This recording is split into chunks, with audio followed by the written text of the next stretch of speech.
गौतम से बात करने के बाद अवनी कार से बाहर देखने लगी। वो समझ गई थी कि मुंशी जी के पास गौतम से अच्छा जरिया नहीं था अपनी बात पहुंचाने का, लेकिन वो इस बात से बेखबर थी कि मुंशी जी ने गौतम के कहने पर ही ये सारा नाटक खेला था। वहीं दूसरी तरफ गौतम कार चलाते हुए बार बार अवनी को देख रहा था। अवनी से झूठ बोलने की बात उसे अंदर ही अंदर कचोट रही थी।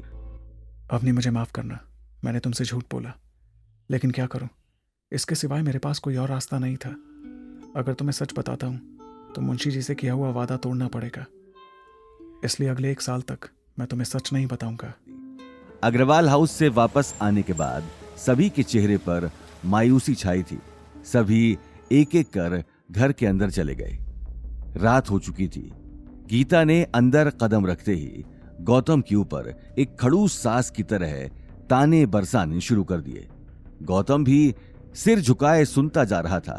शक्ल तो देखो इस ढीठ की, इतना सब कुछ सुनने के बाद भी बेशर्मों की तरह खड़ा है, मुंह में जैसे दही जमा रखा हो। अवनी के पूजनीय दादाजी ने अगर इस महान हस्ती से मेरी बेटी की शादी न कराई होती तो आज मेरी बेटी भी किसी बड़े घर की बहू होती। बड़ा घर तो छोड़ो, हमें तो अपने ही घर में एक भूत पालना पड़ रहा है। गौतम, बस बहुत हुआ, बहुत तोड़ ली तुमने घर बैठकर मुफ्त की रोटियां।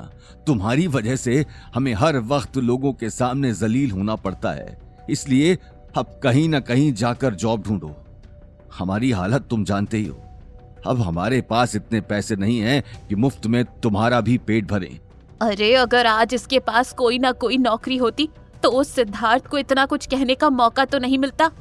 Mom dad, I am sorry, मेरी वजह से आपको लोगों के ताने सुनने पड़े, लेकिन ऐसा नहीं है कि मैंने कोशिश नहीं की। मैं जहां भी जॉब के लिए जाता हूँ वहां बात बनते बनते बिगड़ जाती है। तो फिर साफ बोल दो कि जिंदगी भर हमारे सिर पर ही नाचना है।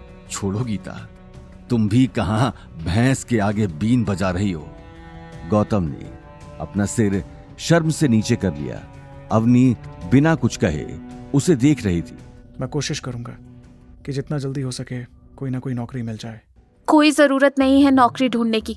कोई ऐसी वैसी नौकरी करोगे तो भी लोग ताने देंगे, उन्हें तो नया टॉपिक मिल जाएगा।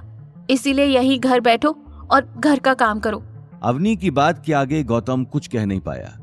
गीता भी अपना सिर पकड़कर बैठ गई और गुस्से भरी निगाहों से गौतम को देखने लगी। अब जाओ, यहाँ खड़े खड़े किसका वेट कर रहे हो? जाकर खाना बनाओ। गीता की तीखी आवाज सुनकर गौतम किचन की तरफ चला गया। अगर दाल में नमक थोड़ा सा भी ज्यादा हुआ तो वह सारी दाल तुम ही बैठकर खाना। गीता ये कहते हुए अपने सिर को दबाने लगी। अपनी मॉम को इस तरह देखते ही अवनी उनके पास आकर बैठ गई। अवनी बेटा, क्यों जिद ले रखी है इस आदमी के साथ रहने की? अरे तेरे सामने इतना बड़ा रिश्ता है और तू उसे ठुकरा रही है। भगवान बहुत ही कम लोगों पर ही मेहरबान होते हैं, उनका आशीर्वाद मत ठुकरा। तलाक दे दे इस आदमी को। मॉम, आप ये बात कितनी बार भी दोहरा लीजिए, मेरा जवाब नहीं बदलने वाला। मेरा जवाब वही रहेगा, मैं गौतम को तलाक नहीं दूंगी। आखिर उसे तलाक देने की कोई वजह भी तो होनी चाहिए। उसने आज तक मुझसे ऊंची आवाज में बात नहीं की, मेरा हर कहा मानता है और तो और अपनी पूरी कोशिश करता है। अब अगर बात नहीं बन पाती तो इसमें इसकी क्या गलती? गीता ये बात कहकर सोफे से उठकर वहां से जाने लगी। तुझे तो कहना ही बेकार है। जब अपने बच्चे ही खुद की जिंदगी बर्बाद करने की ठान चुके हो तो माँ बाप भी क्या करेंगे? ये बात बड़बड़ाकर गीता कमरे में चली गई। अनिल भी परेशान होकर दरवाजे से बाहर निकल गया। वहीं गौतम ने किचन में रहकर अवनी की ये बात सुन ली थी। आज खुद के लिए अवनी के दिल में जगह देखकर उसे मन ही मन बहुत खुशी हो रही थी। वहीं दूसरी तरफ शनाया की सगाई होने के बाद गायत्री देवी आगे की प्लानिंग में जुट चुकी थी। रघुवीर पंडित के बेटे के साथ शनाया की सगाई करवाकर उसे कहीं ना कहीं एक उम्मीद नजर आ रही थी। साथ ही एक उम्मीद उसे इस बात की भी थी कि अवतार ग्रुप जोधपुर में सबसे बड़ा शॉपिंग मॉल बनाने जा रहा था, जिसमें बहुत सारे आर्किटेक्चर फर्म्स ने अपनी एप्लीकेशंस भेजी थी, जिनमें से एक है अग्रवाल ग्रुप। अपने पति हिम्मत अग्रवाल के जाने के बाद गायत्री देवी ने सारा बिजनेस अपने कंट्रोल में कर लिया था।